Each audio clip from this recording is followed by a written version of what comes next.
Bueno, este segundo segmento del programa lo vamos a dedicar a la política penitenciaria. Y está con nosotros una de las personas que, aparte de su cargo, es una de las que más sabe de este tema, porque está en esto hace mucho tiempo. Cecilia Pérez, ¿cómo te va?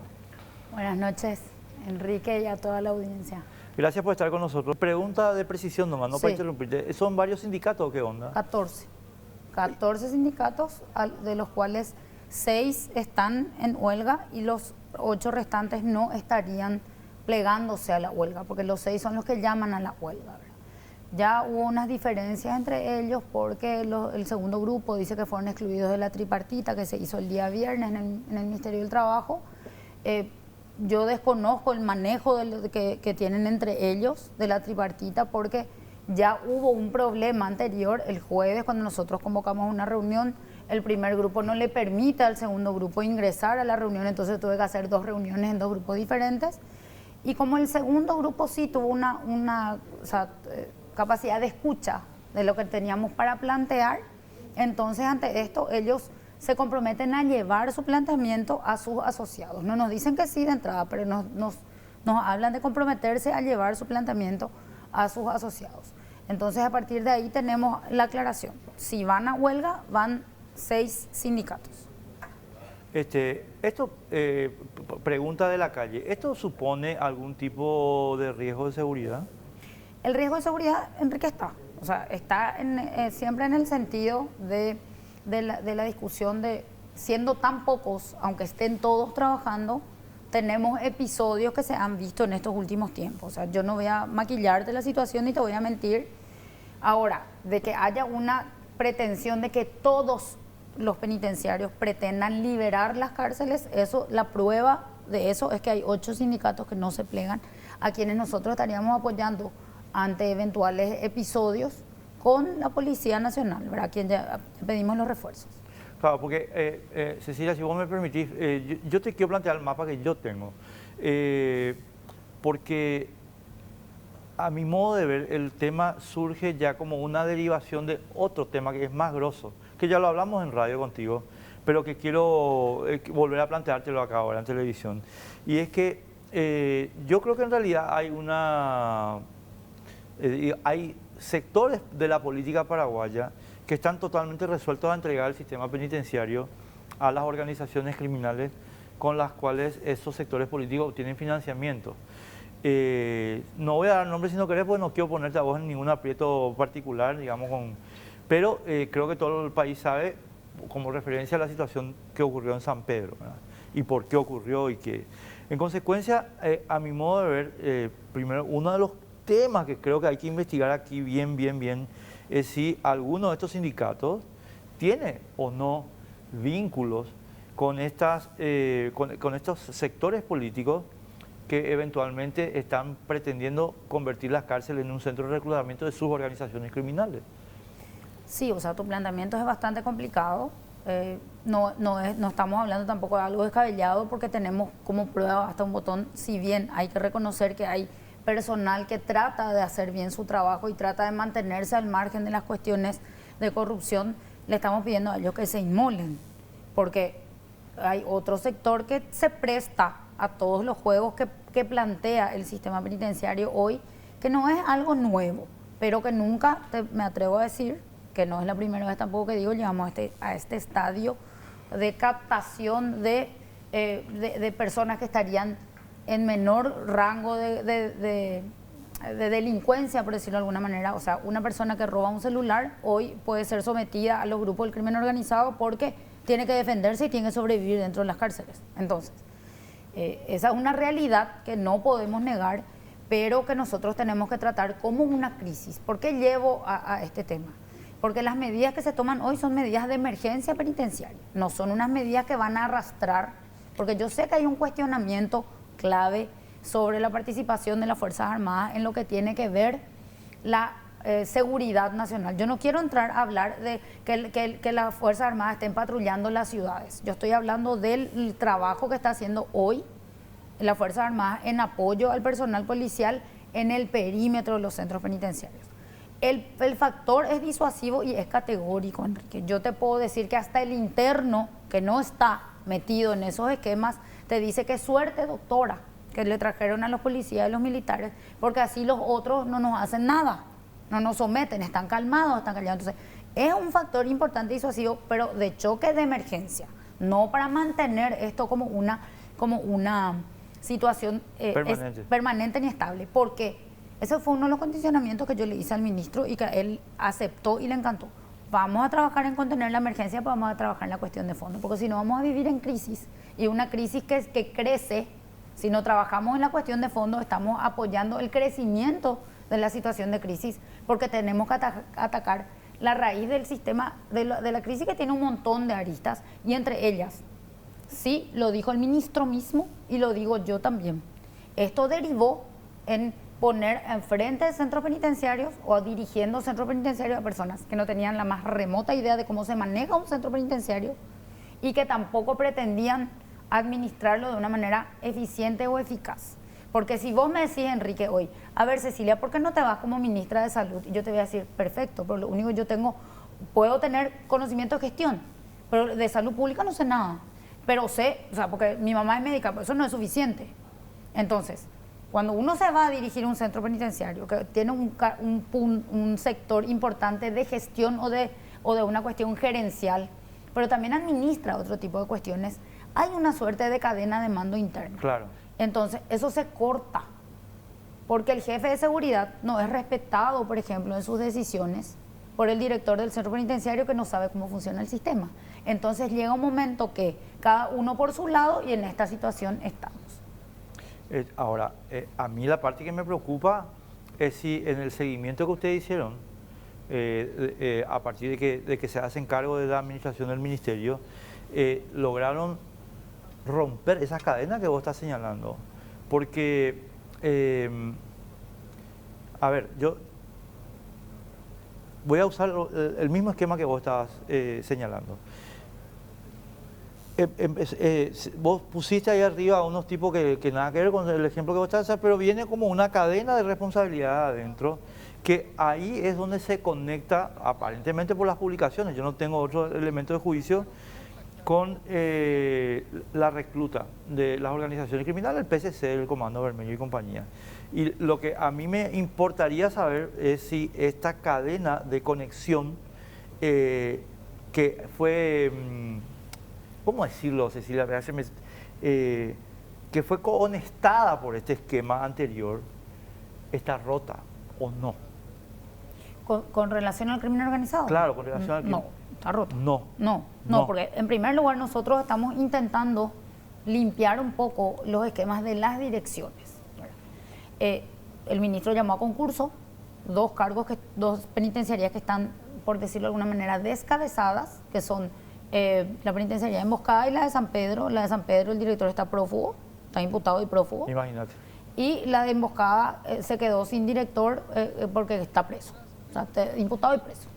Entonces, el tercer centro penitenciario que entró en el concurso de Misiones, porque el domingo pasado, no sé si te acordás, hubo otra vez un episodio entre PCC y Rotela, y el ministro me dijo, mañana se amplía el concurso. Digo eso porque el ministro tuvo un problema de salud y vos sabés que estuvo ausente en estos días. Entonces, en comunicación con él, tomamos esta decisión. El director de Misiones sigue, porque no tengo otra persona que poner ahora, pero estamos buscando los mejores perfiles. ¿Haciendo qué cosa?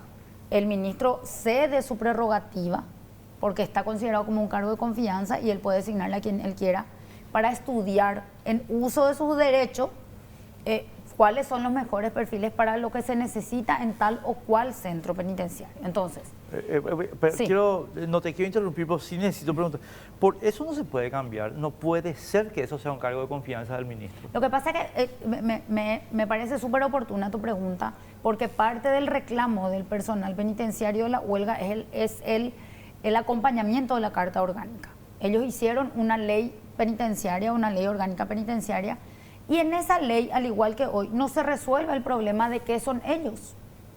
Ellos no son de seguridad, son de 1626 o funcionario público, pero también son de alguna manera de seguridad, pero no son fuerzas públicas, porque vos sabés que el artículo 172 de la Constitución claramente te dice quiénes son fuerzas públicas. Ahora, esta es la oportunidad de establecer de una vez y para siempre, ya que esta ley está en estudio en el Congreso, de si ellos son o no son un híbrido y mantenerlo en un esquema establecido, porque yo soy del criterio de que el servicio penitenciario es un servicio civil. Civil. Especial, pero civil. Sí, sí, sí. Mitad seguridad, mitad tratamiento. Porque si seguimos con ese pensamiento cuadrado de que si en un penal no hay motín y no hay fuga, pero no importa que se maten todos adentro, o que se droguen, o que vivan la vista gorda, estamos bien. Ese concepto tenemos que erradicar. Y eso lo hacemos generando una carrera de verdad con una formación y capacitación formal como una exigencia para ingresar al sistema penitenciario. Hoy eso no hay.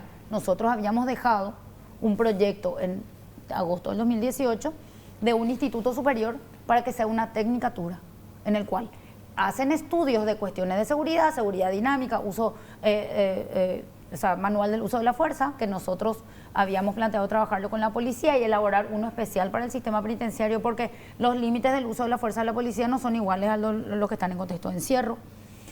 Trabajar el uso de armas, trabajarlo efectivamente el uso de armas, pero también estudiar. Ellos están sometidos a un sistema legal.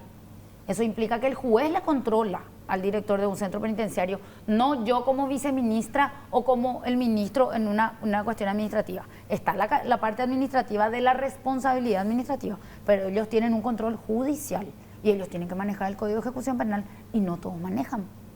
Imagínate un director que no es del sistema, viene y tampoco conoce la ley. Entonces no sabe que se puede cuestionar su decisión ante el juez. Ahí nosotros no le podemos salvar administrativamente. Entonces, ¿cómo no va a manejar las leyes? Si está sometido a un control judicial, porque el juez de ejecución está por encima de lo que hace el director del centro penitenciario. Claro, pero eso, lo que estás contando, que te juro que me aterra, porque es la primera en mi vida que escucho así una posición tan clara y tan específica sobre este tema. A mí me reafirma en que esto hay que cambiar urgente el tema, que esto no puede ser cargo de confianza. Claro, entonces trabajemos la cuestión de fondo. Por eso digo, vamos a contener la emergencia penitenciaria, pero vamos a tener que redoblar esfuerzos en trabajar en cambiar esta situación. Vamos a reconocer una carrera, pero vamos a hacer una valoración de los esfuerzos de formación de las personas o establecer rangos como se tiene, por decirlo de alguna manera, en la milicia. Te doy un ejemplo y ni siquiera es el mejor de los ejemplos porque vos sabes que Colombia está prácticamente militarizada. Pero un director de un centro penitenciario en Colombia tiene que tener un título de profesional.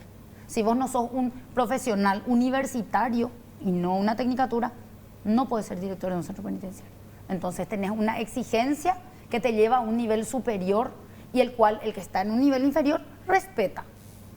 Entonces el trabajo interno se hace muy diferente. Yo había cuestionado cuando estuve en Colombia, les dije, está súper bien, pero a ustedes no se les cuestiona que el director del IMPEC, porque ese es otro tema, Enrique, que voy a hacer un paréntesis, después yo creo que el sistema penitenciario hay que quitar del Ministerio de Justicia.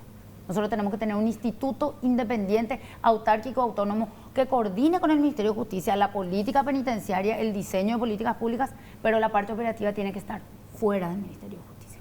Porque el Ministerio de Justicia le absorbe su presupuesto, le absorbe el sistema penitenciario, le absorbe el personal, la energía, la capacidad. O sea, el Ministerio de Justicia se pasa apagando incendios del sistema penitenciario en vez de ocuparse de otras cosas que son propias del Ministerio de Justicia.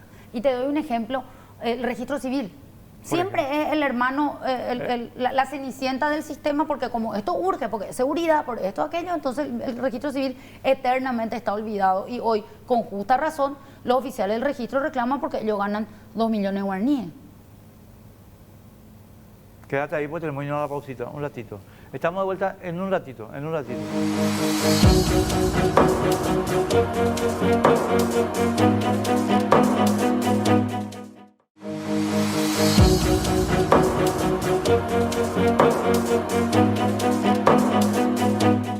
Bueno, seguimos con la viceministra Cecilia. Bueno, Cecilia, nos queda poquísimo tiempo, sí.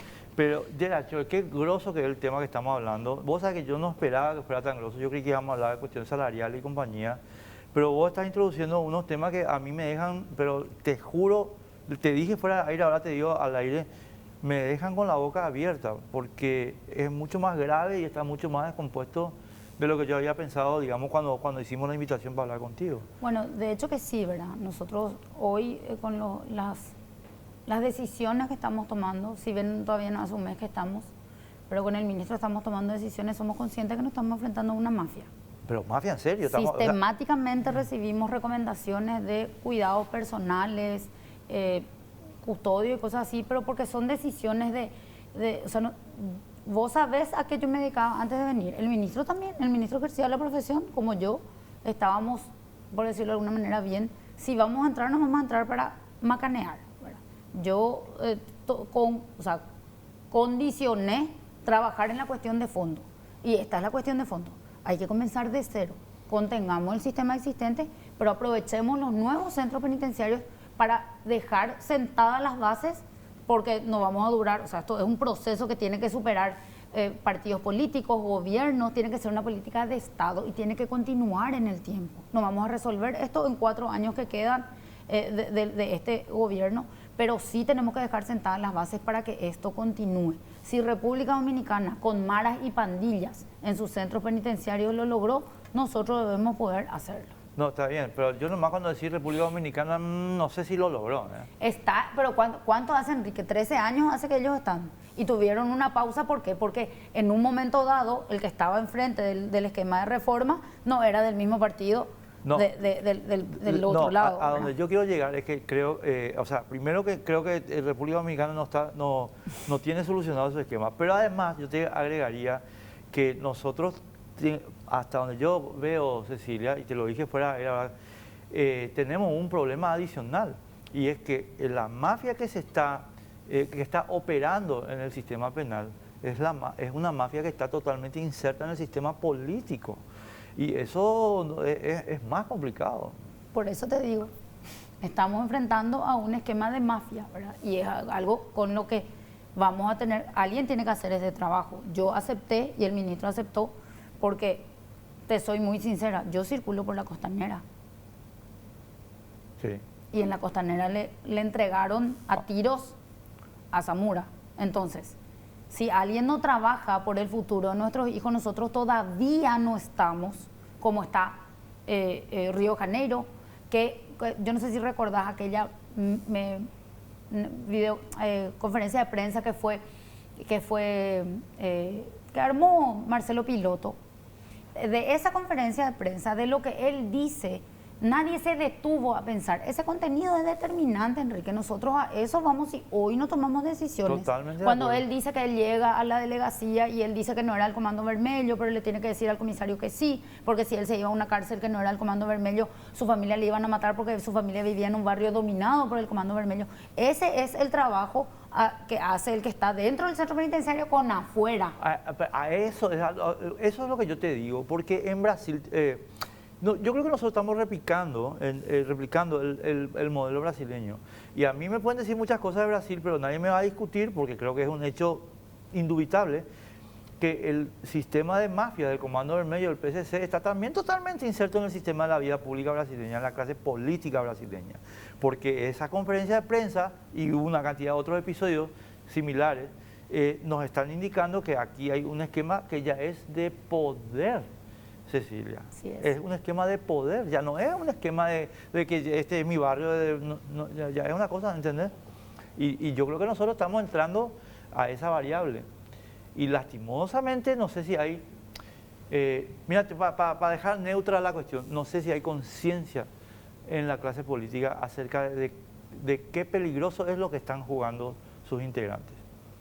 Y tenemos que concienciarlos, porque a eso vamos. Vamos a lo que decía Marcelo Piloto, que el comisario tenga que discriminar a qué cárcel se va a ir para que no le maten a su familia. Cecilia, muchísimas gracias por estar con nosotros. Nosotros nos vemos el domingo que viene. Muchísimas gracias por la compañía, como siempre.